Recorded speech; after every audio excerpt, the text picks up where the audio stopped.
The signal arrived before the ship did. That was the first wrong thing.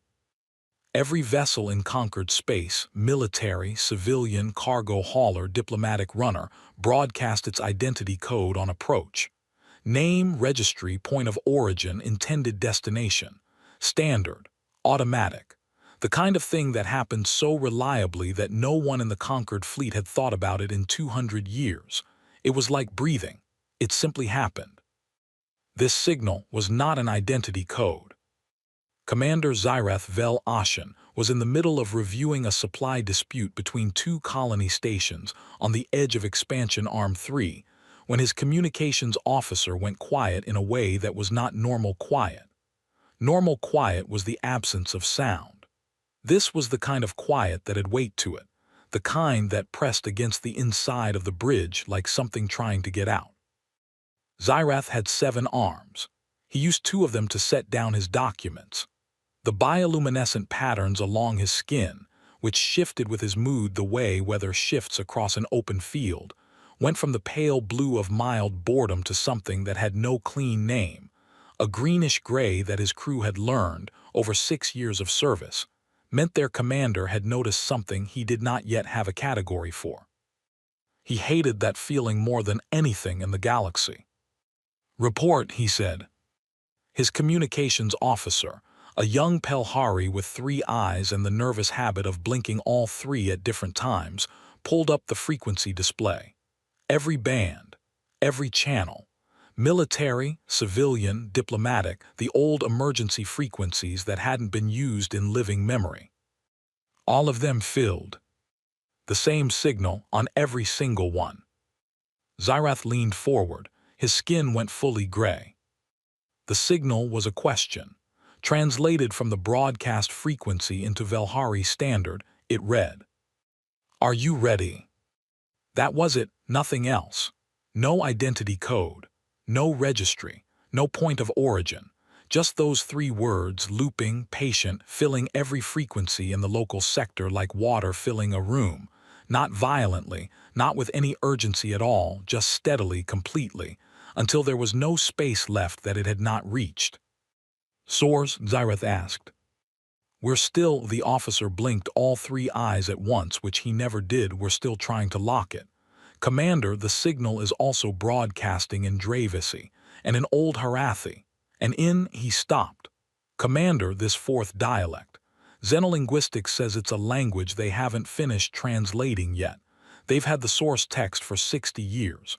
They haven't finished it. It is broadcasting in a language we don't fully understand." "Yes, sir." "And the source we haven't located." "We're close, sir.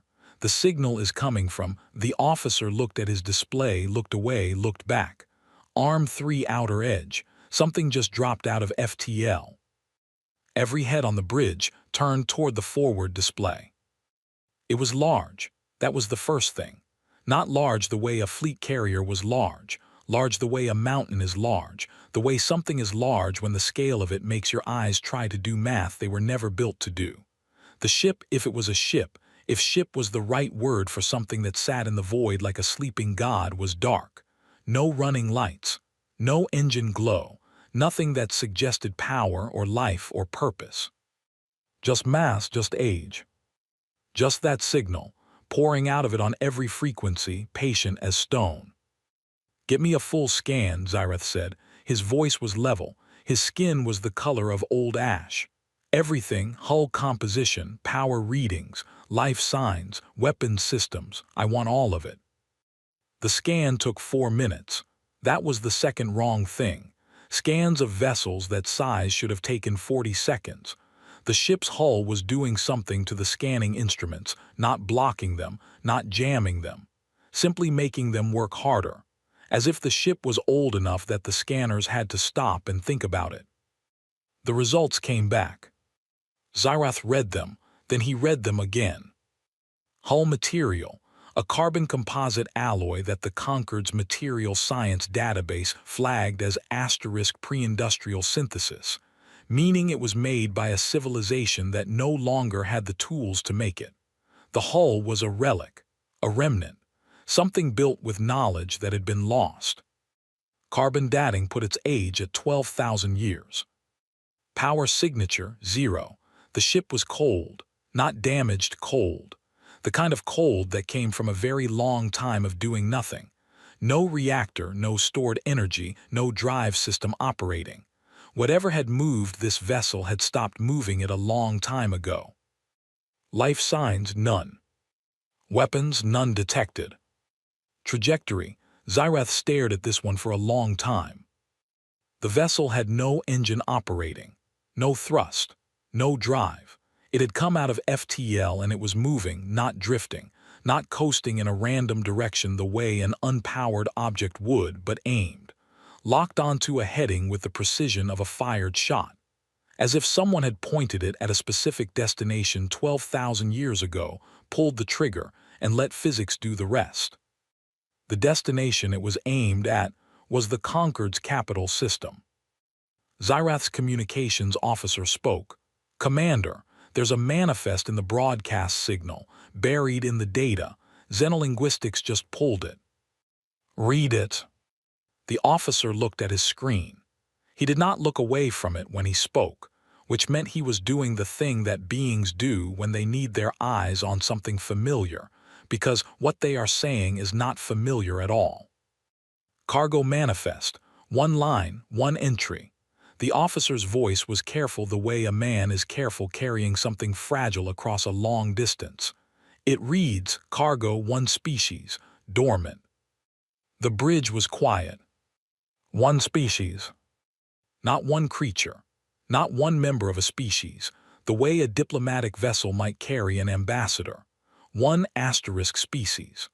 The word implied numbers that Xyrath's mind tried to calculate and then stopped, because the ship was big enough and the word was specific enough, that the number his mind was arriving at was large in a way that made the inside of his chest feel hollow. He pulled up the Xeno catalog. He punched in the vessel's point of origin, the star system its trajectory mapped back to 12,000 years of spacetime geometry unwound to a single backwater point. A dim star, 4 planets, arm 6 far from anything, the kind of system that got a 3-sentence assessment and a recommendation to check back later. He found the file. It was 3 sentences long. System Sol 7741 Arm 6. Primary life-bearing world, 3rd planet. Dominant species.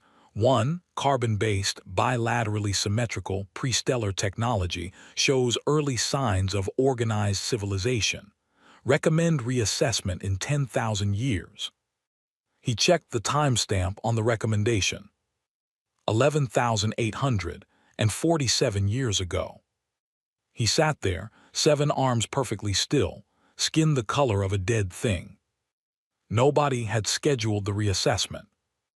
It had been sitting in the catalog for 11,000 years, that little flag, check back in 10,000 years, and it had sailed past its own deadline and kept sailing, and no one had noticed because the catalog had 400,000 entries, and the system was backwater and prestellar, and had shown early signs of organized civilization, which was not the same as being interesting.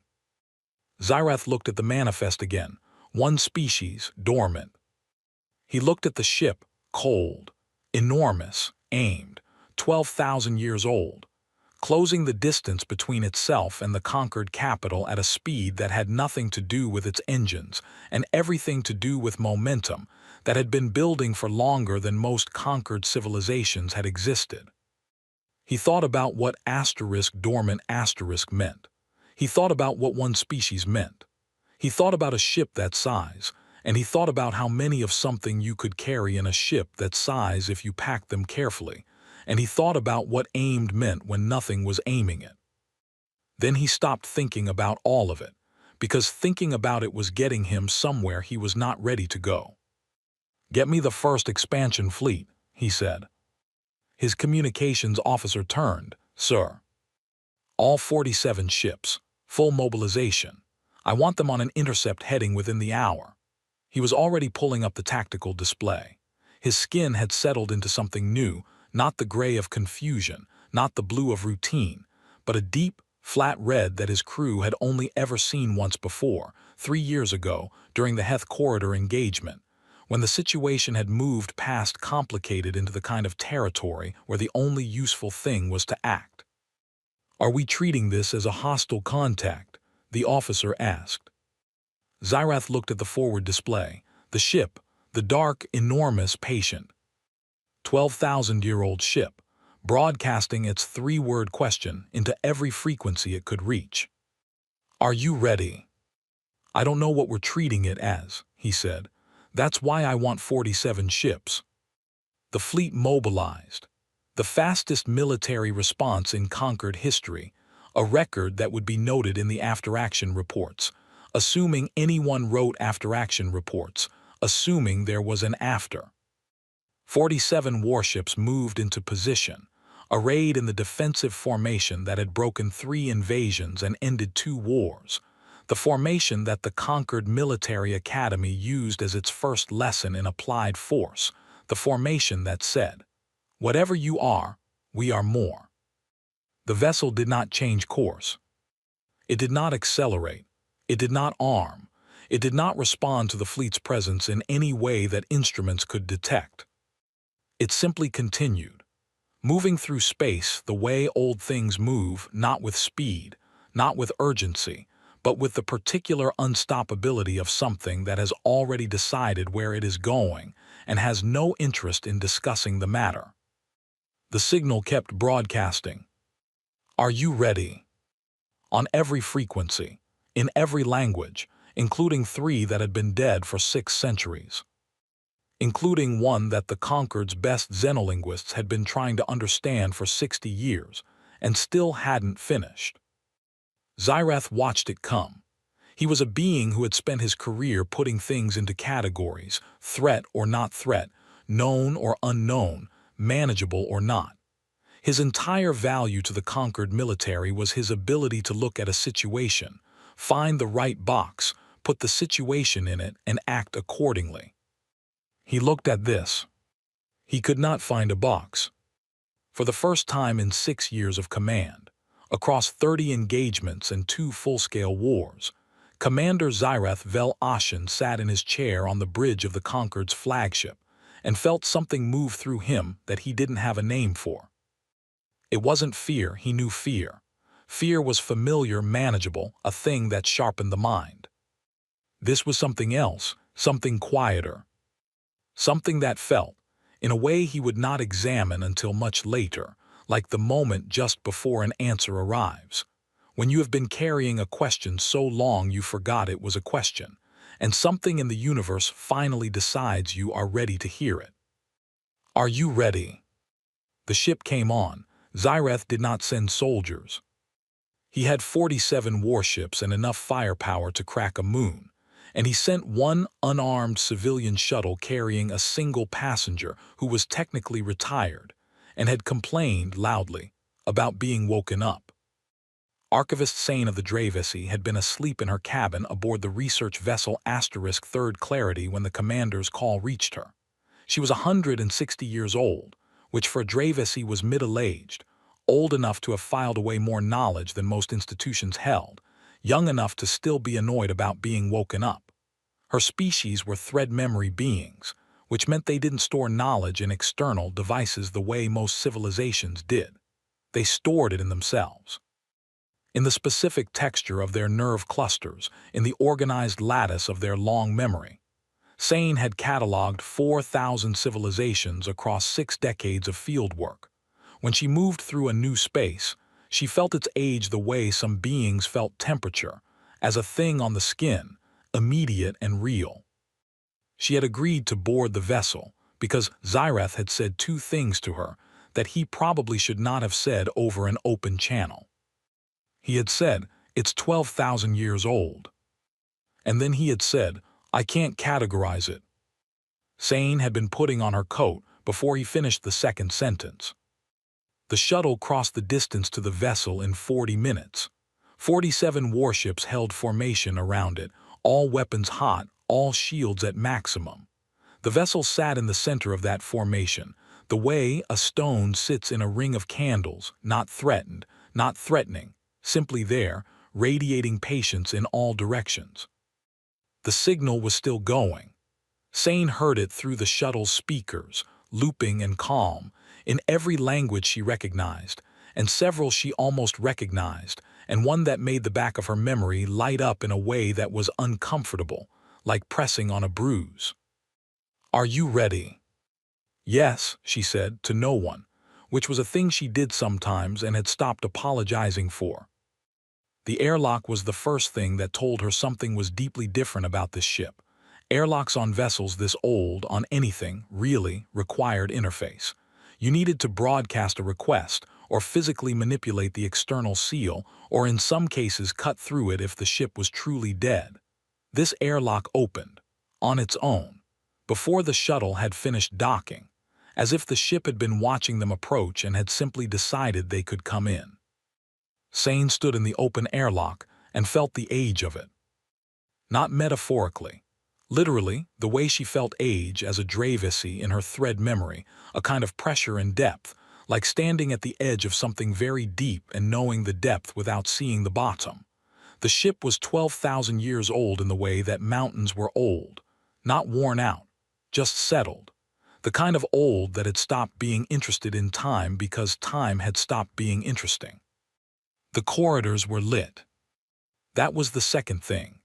The scans had read 0 power, no active systems, and yet the corridors were lit, not brightly, not with the clean white of modern lighting systems, but with a warm, amber glow that seemed to come from the walls themselves, as if the material of the ship remembered what light was and had decided to produce it out of habit.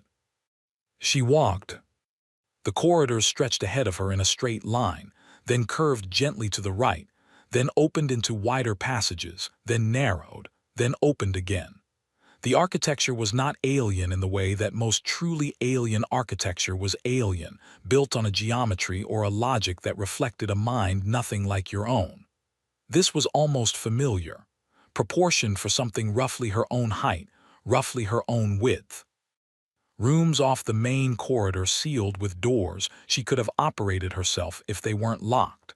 The whole ship built around a scale of being that she recognized without being able to say exactly why. She was 3 kilometers in before she hit the chambers. The corridor opened up. The ceiling went away. The corridor became a cavern, massive, soaring, lit with that same amber glow, and on both sides of her, for as far ahead as she could see, were sealed compartments, each one the size of a city block, each one humming, not with power exactly, with something that her instruments registered as a biological signature, and then registered an error because the biological signature was not active. It was asterisk stored. It was life in a form that had been slowed to the point where it was almost not life, and almost not anything else, suspended in a state that her reference text would later call asterisk deep dormancy, and her gut called asterisk waiting. She counted the chambers. 150, 100, 500. She stopped counting at 4,000 because the corridor was still going, and she had run out of the particular kind of mental energy that counting requires when each number is a city block full of dormant life. She called Zyreth.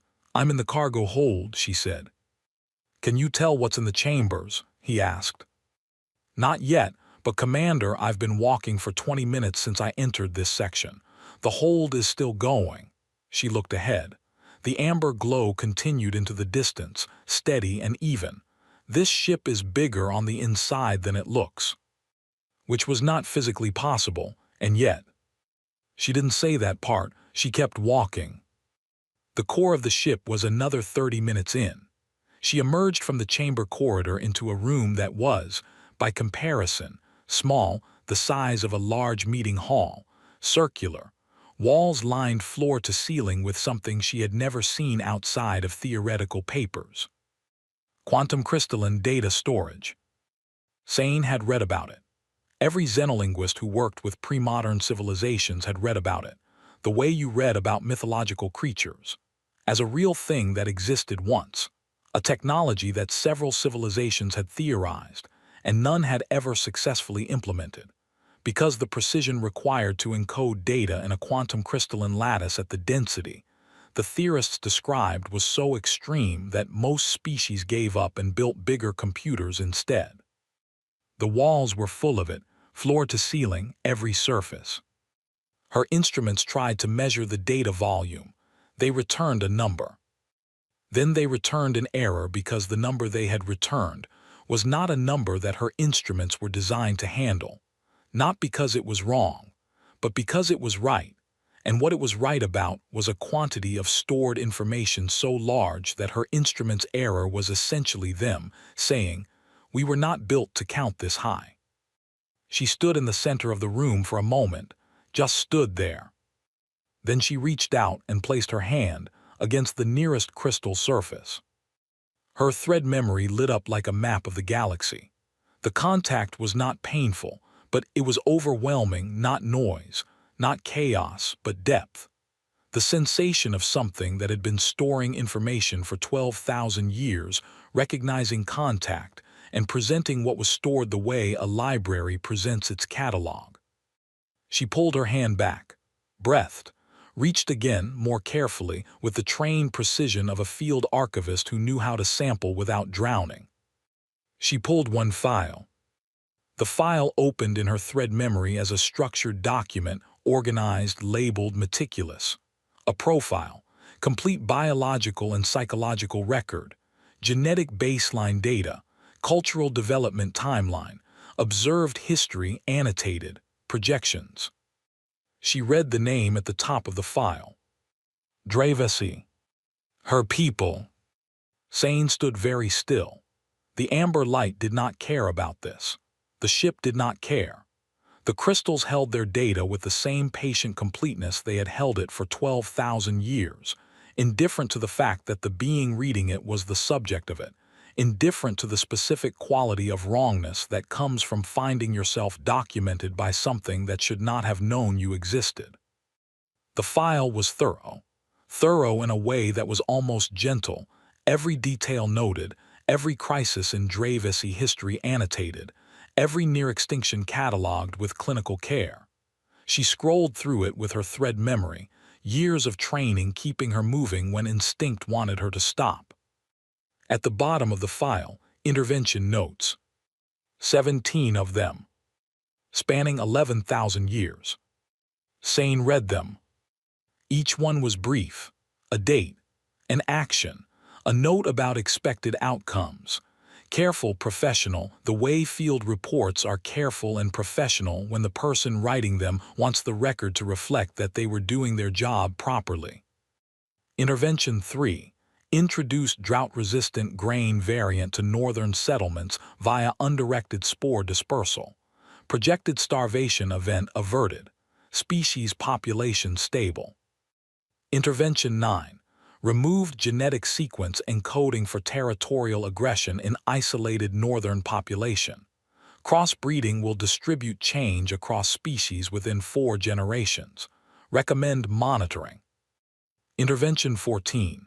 Redirected asteroid 7741 A6229 via gravitational buffer deployed at L4 point. Extinction level impact averted. Species unaware. The most recent intervention note was dated 3,400 years ago.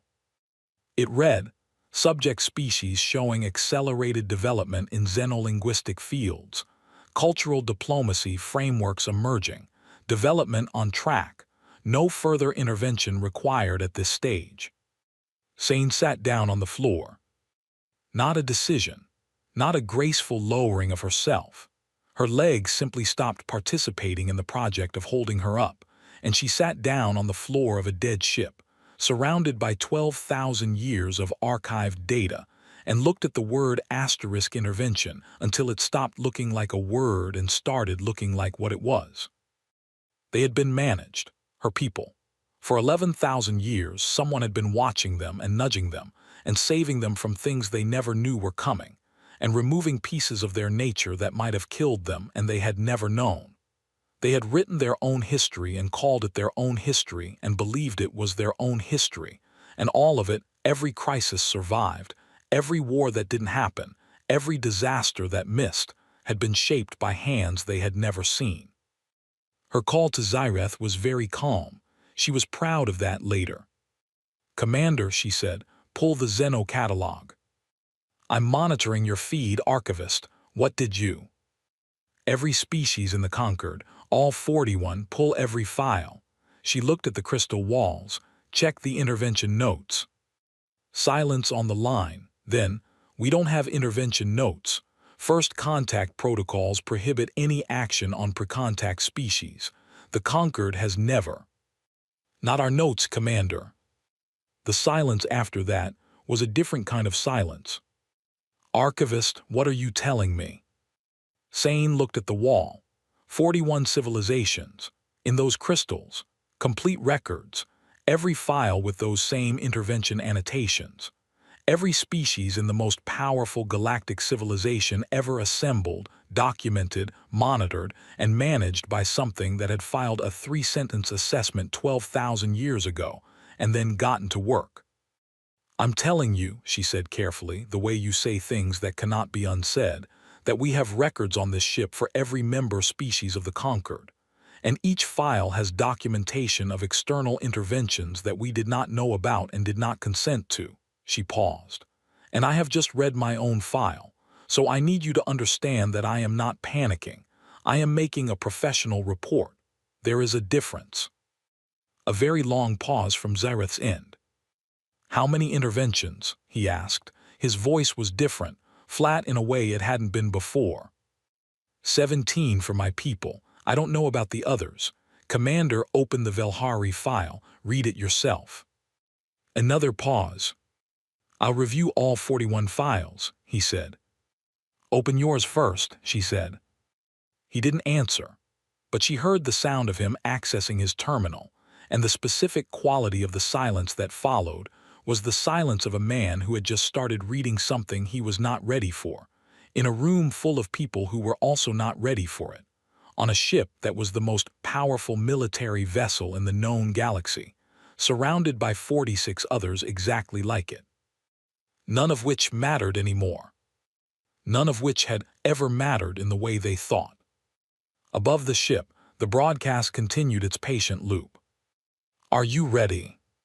It was starting to sound like a different kind of question. Sane spent 6 days in the core of the ship.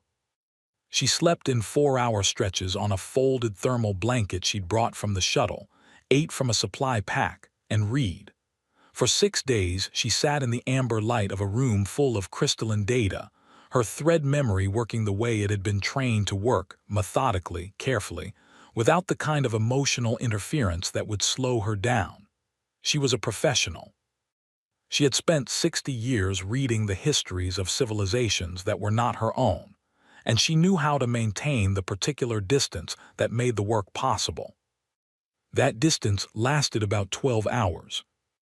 Then she stopped maintaining it and just read, because some things are too large for professional distance, and trying to hold that kind of space between yourself and something that large is like trying to hold back a tide with your hands. Technically something you can attempt, not something that works. The mission logs were not what she expected. She had expected orders, a mission brief from some central authority, instructions for what to do and where to go. The kind of documentation a military or government operation would generate. She found none of that. What she found, instead, were personal logs, written by individual crew members over the duration of a voyage that she had to read 3 times before she understood its shape, because her mind kept rejecting what it was reading as a mistake. The ship had not traveled for 12,000 years. It had waited for 12,000 years. There was a difference, and the difference mattered. The logs described a departure, a single star system, a blue world, a civilization that was just beginning to understand what was beyond its own sky. A crew of, she counted the individual writing voices, at least 40. Men and women, she thought, though the terms felt strange applied to beings she was only now beginning to understand existed.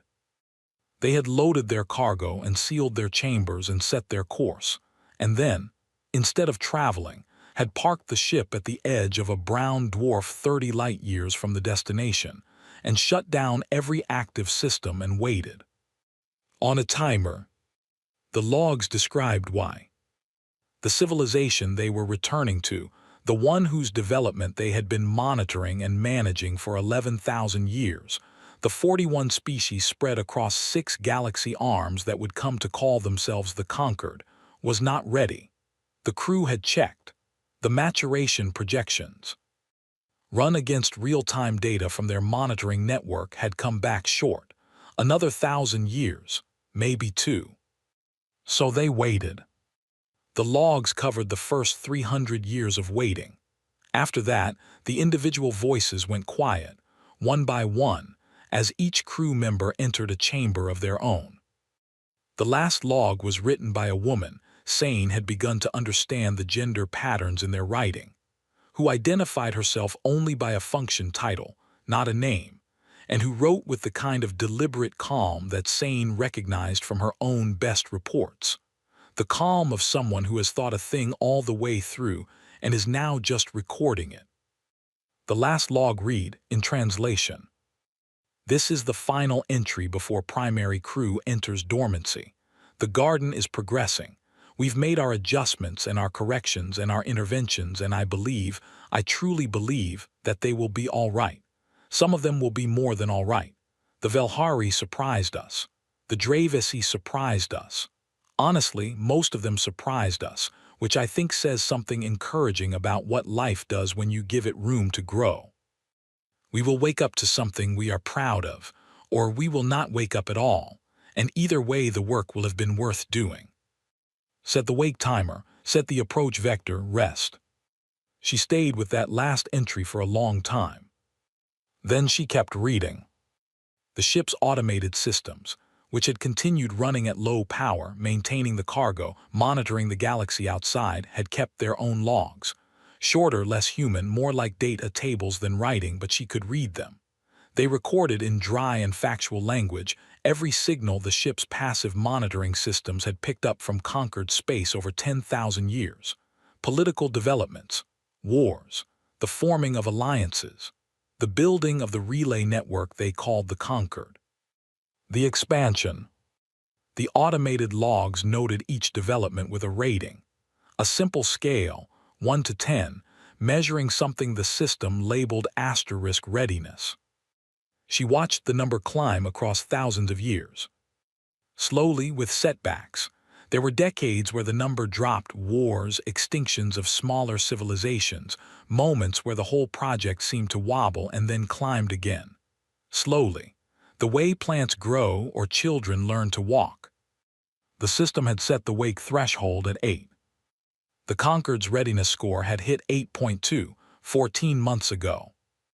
That was when the timer had ended, when the ship had woken, when the chambers had begun their slow cycle back toward active life, when the approach vector had engaged and the ship had begun to move, cold and dark and aimed, toward the heart of the civilization it had been tending since before the oldest living member of that civilization's oldest species had been born.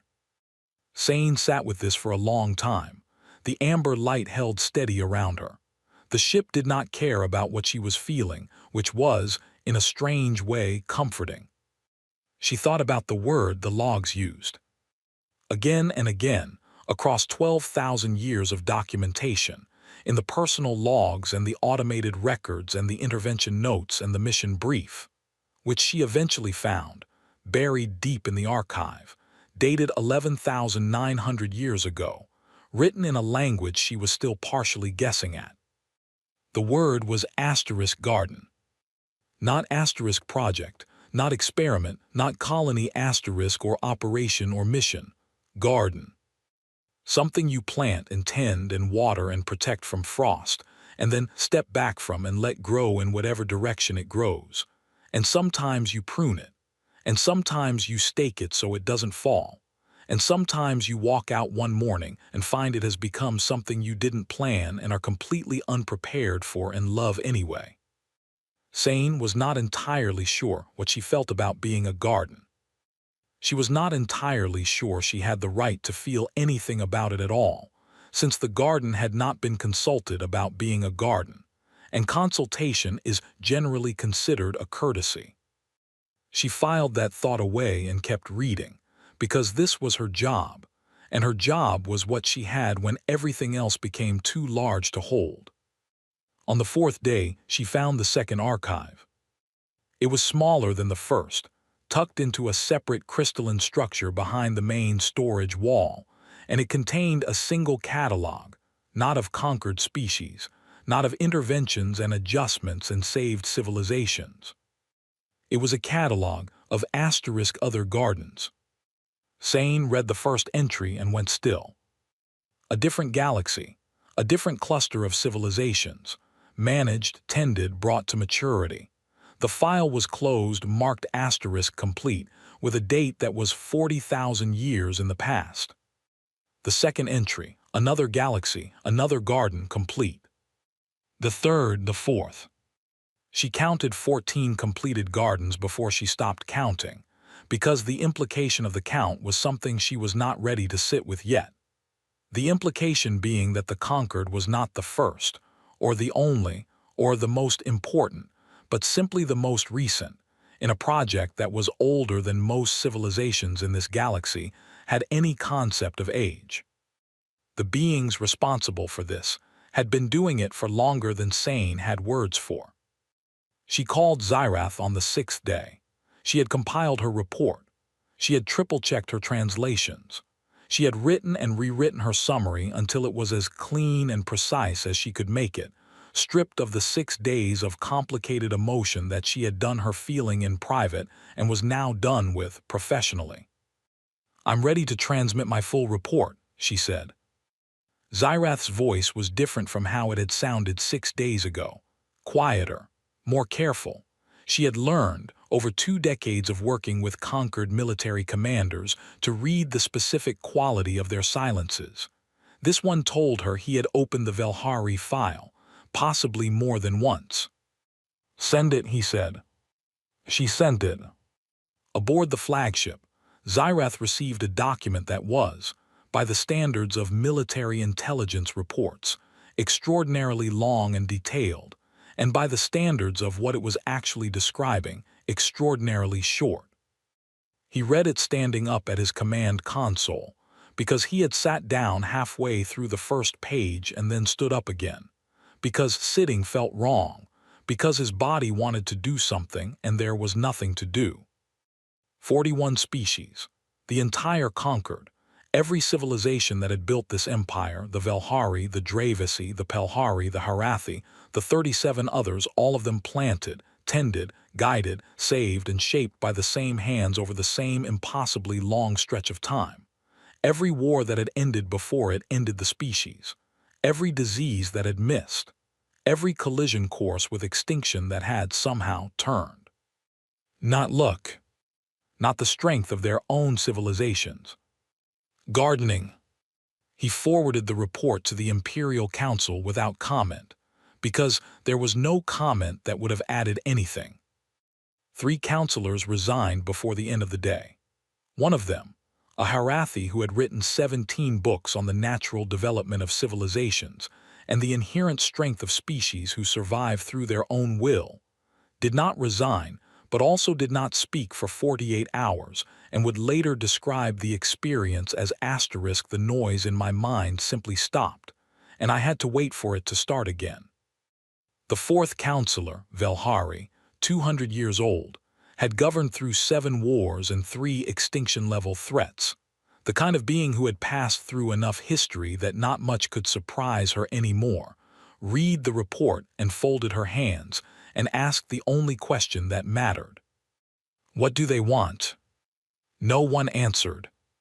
Because at that exact moment, the broadcast from the vessel changed. 6 days of "Are you ready?" cut off in the middle of a loop. The silence lasted 4 seconds. Then the new message began. It was shorter than the old one, only 2 words. The xenolinguistics team translated it in seconds, because unlike the old broadcast, this one was in Concord standard, clear, direct. The kind of language you use when you have decided that the time for patience with the language barrier is over. The new message read, "Good, we're coming." In the core of the ship, Sane heard the change in the broadcast and closed the crystalline archive and sat in the amber light and said, very quietly to herself, "I have seen everything." She didn't say it the way she used to. She used to say it with a certain satisfaction. The satisfaction of a being who has traveled far and learned much and measured herself against the full breadth of the galaxy, and found that she was adequate to it. She said it now the way you say a thing when you have just discovered it is not true, has never been true, and you are not sure yet what to say instead. Outside in the fleet, 47 warships held position around a ship full of sleeping cargo, waiting for orders that no one had figured out how to give yet. The message looped. "Good, we're coming." Sane looked at the archive. She looked at 14 closed gardens, each one older than the Concord's memory of itself. She thought, then we had better decide what we are before they arrive. She was not sure they had time. The War Council met for 6 hours. This was considered efficient for a governing body comprising representatives of 41 species, most of whom disagreed about everything on a good day, and this was not a good day. There were arguments. There were demands for additional reports, additional analysis, additional time. There was one moment, roughly 3 hours in, where 2 counselors spoke at the same time in incompatible frequency ranges, and the combined sound was enough to rattle the chamber's acoustic dampeners and make the youngest member of the council, a Pelhari who had been appointed only 8 months ago and had not yet fully understood what he'd signed up for, press himself flat against his chair and stare at the ceiling. The decision, when it came, was unanimous. That was the remarkable thing. 41 species, 6 hours, one unanimous decision. Destroy the vessel. The logic, laid out in the formal resolution, was clean and direct. The vessel was an unknown. The vessel had demonstrated capability beyond current Concord understanding. The message "we're coming" implied the arrival of additional forces, forces whose nature and scale were completely unknown. The window in which the Concord could act from a position of strength was closing. Act now. Act decisively. Eliminate the unknown before the unknown's reinforcements arrived. The logic was good. The logic was the kind of logic that had won wars. Xyrath read the resolution. He thought about the 12,000-year-old woman's log, "I believe they will be all right," and thought about what the word "all right" meant when applied to a species that responded to things it didn't understand by shooting them. He transmitted the order. The first volley from 47 warships hit the vessel simultaneously.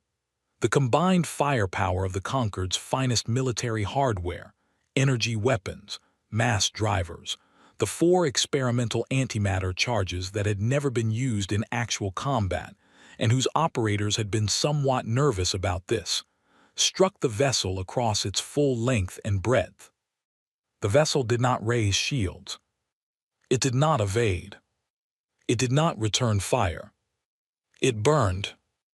Beautifully, completely, the way very old and very large things burn when you apply enough energy. Not an explosion exactly, but a coming apart, a gradual dissolution into light and heat and debris that spread in a slow, luminous cloud through the surrounding space.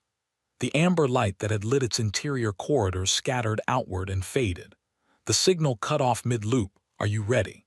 Ending halfway through the word *ready, the last syllable swallowed by static. The debris field glittered. The fleet held position. 11 minutes passed. Xyrath spent those 11 minutes watching his tactical display and feeling something he couldn't fully name, not guilt. He had made a defensible decision, not satisfaction. There was nothing satisfying about this. Something more like the feeling of having turned a corner and not yet seen what was on the other side. His skin had gone back to the gray it had been holding since he read the Velhari file, and it stayed there. At minute 12, every Concord communication relay in Expansion Arm 3 went silent. Not jammed, not disrupted by interference, silent, as if someone had reached into the infrastructure of interstellar communication. The relay network that the Concord had built over 400 years, the backbone of everything, trade and military and diplomacy, the web that held 41 civilizations together and turned it off. Not destroyed, turned off. There is a difference, and the difference is this: things that are destroyed make noise. Things that are turned off simply stop. One moment the relays were transmitting, the next they were not. No blast, no disruption signal, no evidence of attack. Just absence spreading outward from the debris field at a speed that matched no weapon in the Concord's catalog, moving along the relay network the way a hand moves along a line of switches. One, then the next, each one going dark in sequence. In 6 minutes, every relay in Arm 3 was silent. In 9 minutes, relays in adjacent arms began to go. Xyrath looked at his communications officer. His communications officer looked back. Both of them understood, in the specific way that experienced military personnel understand things they would prefer not to understand, that they were watching a demonstration. Not an attack. A demonstration. The relay network wasn't being destroyed. If it were being destroyed, there would be energy signatures, physical damage, debris. There was nothing. The relays were simply off, waiting. The same way the old ship had been waiting, parked at the edge of a brown dwarf, patient as stone until it was time. Something had been inside the relay network. Something had been inside it for a very long time. Then the new signals started. Not on Concord frequencies. On different ones, frequencies the Concord's instruments detected and registered and flagged as *unknown origin, unknown construction. Frequencies that existed in the spaces between the ones the Concord used, invisible in the same way that a wire hidden in a wall is invisible until you turn on the current. A new network lighting up, built into the negative space of the Concord's own infrastructure, running parallel to their relay lines, piggybacking on their comm towers, threaded through the architecture of 40 years of Concord expansion like veins through a body, unseen, unfelt, running the whole time. Node by node, it activated. Xyrath watched his tactical display update in real time, dots appearing. The new network spreading across his display like a constellation assembling itself from darkness, taking shape one point at a time, and the shape it took was the shape of the Concord's own expansion history. It matched. Every arm, every colony cluster, every deep space outpost. The hidden network was a mirror of the visible one, laid underneath it, older than the oldest Concord relay by, his instruments told him, approximately 10,000 years. He sat down, he stood back up, he sat down again.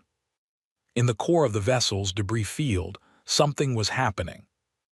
His sensors caught it first as an anomaly, a power reading with no corresponding source, small, then growing, then resolving into a signal shape that was familiar because it had been the first thing, the signal that had arrived before the ship had, the broadcast that had started all of this.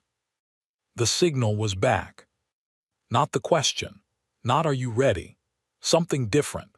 Something his instruments translated not as language but as a waveform pattern, and then his xenolinguistics team received the translation from the Dravesi Standard Reference Library, and it came out as a heartbeat. One heartbeat, slow and steady, broadcasting from where the vessel had been, radiating outward from the debris in all directions, carried on the new network's frequencies to every corner of Concord space. Thump. A pause. Thump. Like something waking up. Xyrath looked at the debris field, at where the ship had been. He thought about what the logs had said: one species, dormant, 4,000 chambers, cargo carried 12,000 years and parked and waited over and now moving again. He thought about what *dormant* meant. He thought about what it meant that the cargo hadn't been on the ship. The ship had been the advance notice.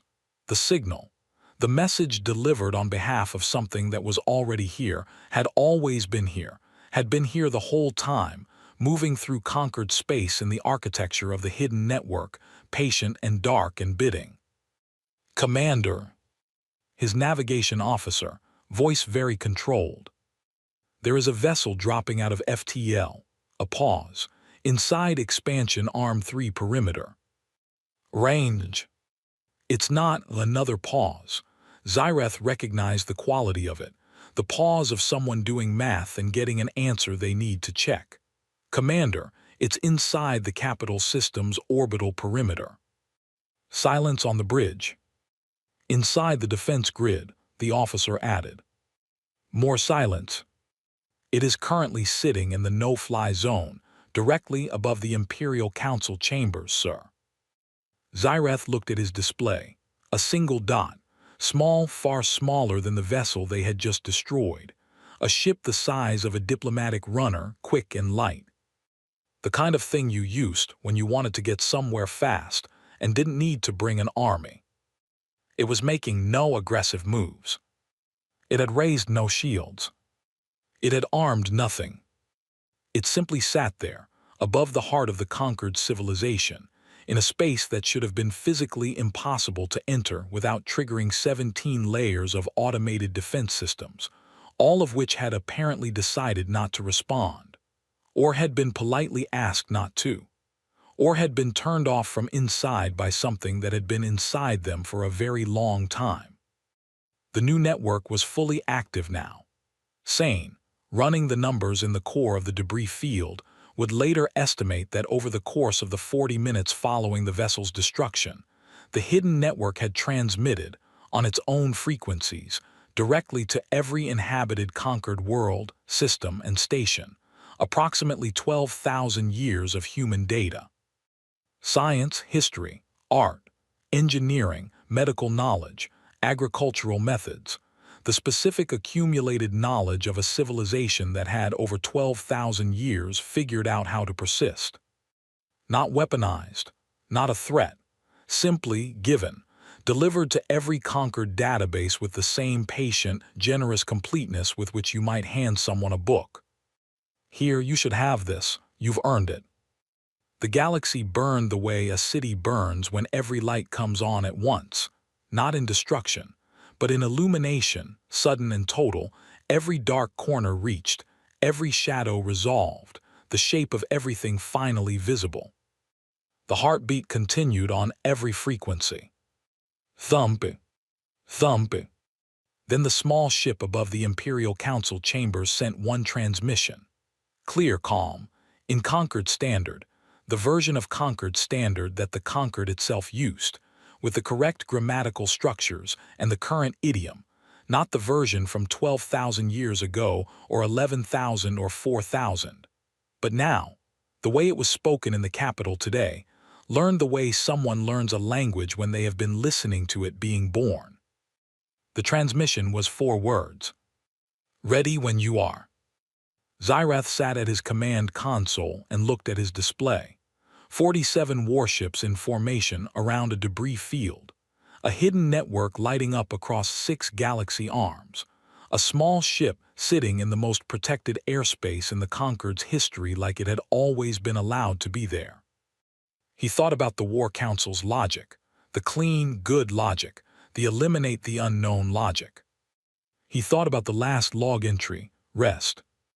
He thought about what it meant that the being who had written that log had planned for this exact response, had known it was coming, had included it probably in the maturation model, the readiness score, as an expected data point.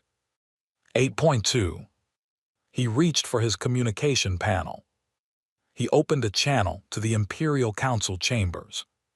Tell them, he said, to open the door. The council chamber had held emperors and war criminals and the last survivors of dying civilizations and delegations from species who communicated through methods that required the chamber's full environmental control system to be replaced for the duration of the meeting. It had never held anything like this. The human walked in alone. No guard, no entourage, No ceremonial dress or weapons or the kind of display that beings use when they want to signal power before they've opened their mouths. Just a person, one person, moving through the great carved entrance of the Imperial Council chamber at a pace that was neither hurried nor ceremonial, the pace of someone who had somewhere to be and was not late. The human was, by any standard the 41 assembled counselors had available to them, unremarkable to look at. Medium height. Middle-aged by a scale none of them had a reference point for. Dark hair, cut practically. Wearing clothes that were clean and well-made and drew no attention to themselves. Carrying in one hand a single data chip. What the counselors noticed, all 41 of them, later in separate debriefs that they gave to separate analysts, each of whom noted the same detail, was the quality of the way the human moved through the room. The particular unhurried confidence of it. Not arrogance. Arrogance is performed, and this was not performed. It was simply the way someone moves when they have time, when they have always had time, when the concept of needing to rush has been so far outside their civilization's experience for so long that their bodies no longer know what urgency feels like. The human sat in the chair that had been placed across from the council. A plain chair, facing 41 of the most powerful beings in the known galaxy. Looked at them. Said, "You have questions." Not a question, an acknowledgement. The kind of thing you say when you have been listening to something be built for 10,000 years and know the shape of it by now. The questions came. The conquered is nothing if not organized, and the council had spent the hours since the asterisk ready when you are transmission preparing, and the first questions were the ones they had agreed were most important. The most formal ones. The ones that contained, under their official language, the structure of accusation. Why? How? Who gave you the right? The human answered all of them. The why was this: Earth 12,000 years ago was dying, not metaphorically, not in the way civilizations like to dramatize their crises. Literally, the atmosphere, the ecosystems, the systems that kept the planet alive failing, and the civilization on it aware of the failure and unable to fully stop it in time. They had the technology to leave. They did not have anywhere to go. The galaxy was full of worlds and empty of people, and a species with no one to talk to in all that vast and quiet dark is a species looking at a very long and very lonely death. They could have colonized, taken worlds, built their own empire. They built a garden instead. The how was 12,000 years of patience, of a generation ship that became something else, a seed vault, a monitor station, a caretaker vessel carrying 41 carefully selected species in dormancy while its crew managed the living worlds below. Of hidden infrastructure threaded through the Conquered's own expansion like roots beneath a forest floor. Of a civilization that had gone quiet, genuinely, completely quiet, to give the garden room to grow without the weight of being watched. The who gave you the right asterisk took longest. The human sat with that one for a moment, not avoiding it, just sitting with it, the way you sit with a question that deserves the full weight of a real answer instead of a quick one. No one, the human said. There was no authority we could have asked. There was no higher body to petition. We made a decision that we knew was not fully ours to make, and we made it anyway because the alternative was 41 empty planets and a galaxy that would never know what could have grown in it. A pause. I'm not asking you to forgive that. I'm not sure forgiveness is the right frame for it. I'm telling you we knew what we were doing. We chose it. And we've been living with that choice for 12,000 years. The chamber was quiet. The oldest counselor, the Velhari elder who had asked what the humans wanted 2 days ago, when the broadcast changed, spoke. And what do you want now, from us, from this meeting?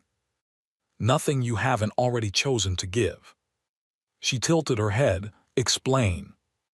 The network, the human said, the data we transmitted, the 12,000 years of human knowledge we gave to every world in the Conquered in the past 48 hours. We didn't ask for anything in return. We didn't attach conditions. You don't owe us anything for it. The human set the data chip on the table. That chip contains the access codes to the full hidden network. Everything, every node, every channel, the complete infrastructure. It's yours. We're not giving you access to it. We're transferring it to you. It becomes conquered infrastructure, governed by conquered law, the moment you take it. Another silence. That's it? The Pelhari counselor asked. Young, 8 months in the role, still capable of being surprised by things. You manage 41 civilizations for 12,000 years, and then you just give us the keys. The garden is grown, the human said. Gardeners don't own what grows. Xyrath had been standing at the back of the chamber. He had not been invited. He had arrived from the flagship 2 hours after the human had landed and had been permitted into the chamber because he was the ranking military officer, and because the guards at the door had, after looking at him for a moment, simply stepped aside. He had not spoken. He had stood at the back and listened and watched the human, and thought about the Velhari file that he had read 6 times now, and still wasn't sure he was done reading. He walked forward. The human looked at him, not with recognition, they had never met, but with the particular attention of someone who has been monitoring a species closely enough to recognize the quality of what it produces. The file, Xyrath said. The Velhari file, the intervention notes. Yes, the human said. The aggression suppression, the 17 adjustments. Yes. We thought we built this empire ourselves, Xyrath said, not an accusation. He had worked past accusation sometime in the last 6 days, just a statement laid out flat. Every war we won, every crisis we survived, every decision we made, we thought it was us. It was you, the human said. Xyrath's skin flickered. The interventions removed things that would have stopped you from being able to make decisions at all. Genetic predispositions toward specific failure modes, the equivalent of clearing rocks from a field before you plant it. The human leaned forward slightly, not aggressively, the way someone leans when they want to make sure they're understood. The Velhari are what they are because of what Velhari did, the choices, the building, the fighting. We cleared some rocks. You built the civilization. Those are not the same thing. Xyrath stood there. He thought about the rock clearing. He thought about what the rocks might have been. He thought about the species the file described before the first intervention, aggressive past the point of governance, too fractured to cooperate, pointed toward a specific kind of extinction that had nothing to do with outside forces and everything to do with their own worst tendencies. He thought about the conquered, the empire that species had built, the 41 civilizations they had united and governed and fought alongside, the thing they had made over 10,000 years. He thought, maybe that is what you get when someone believes enough in what you might become to clear the rocks before you arrive. You almost didn't make it yourselves, he said. Not a question. He'd read enough of the human logs to know. No, the human said, quiet. The single syllable carried something heavy and old. Not shame, not pride, just the specific weight of something true that has been true for a long time. We almost didn't, several times. But you did. But we did. They looked at each other across 12,000 years of distance that was now, in this room, this moment, no distance at all. Sane, who had arrived an hour ago and positioned herself near the archive terminal at the chamber's east wall, watched the two of them and thought about the word the logs had used again and again. The word that had taken her 6 days to make peace with, and that she still wasn't entirely at peace with and might not be for years. Garden. She thought about what gardens were for, not the tending, not the work of keeping them alive, what they were asterisk for at the end. The reason you made one. Not to own, not to control, not to keep forever under your hand. To walk through, to sit in, to see what grew. The youngest counselor asked quietly, almost to himself, "What are you called, your species?" The human turned to look at him. "You already know," the human said. "It's in your files, it's always been in your files." The data chip sat on the table. The full archive, 12,000 years of it, ready to be received. The hidden network waited, keys offered, the entire infrastructure of a civilization's longest and most patient project held out like an open hand. The Pelhari counselor reached out and picked up the data chip. He held it for a moment, just held it, the weight of 12,000 years in something small enough to close a fist around. Then he looked at the human and asked the only thing left to ask. "What do we do now?" The human smiled. It was not a complicated smile, not triumphant, not relieved, not carrying any of the things a smile might carry when you have just completed the longest project in your civilization's history. Just a smile. The kind that belongs to someone who is genuinely happy to be here in this room with these people at this moment. "Whatever you want," the human said, "that's the point." In every conquered world, in every system, in every corner of 6 galaxy arms, the hidden network was transmitting its last automated signal before it transitioned to conquered control. The final item in the human data package. The thing delivered last, because it was the thing that needed to come last. Not science, not history, not maps or medicine or engineering. A message. Short, 11 words. Written 12,000 years ago by a woman who had not known if she would ever wake up to see if it was received, and who had written it anyway. "We hope you like what you've become." Earth. 41 civilizations received it simultaneously, in their own languages, translated carefully and correctly, because whoever had built the translation matrix had had 12,000 years to get it right. The galaxy had burned. Not in fire. In the particular and irreversible way things burn when they are finally, completely seen.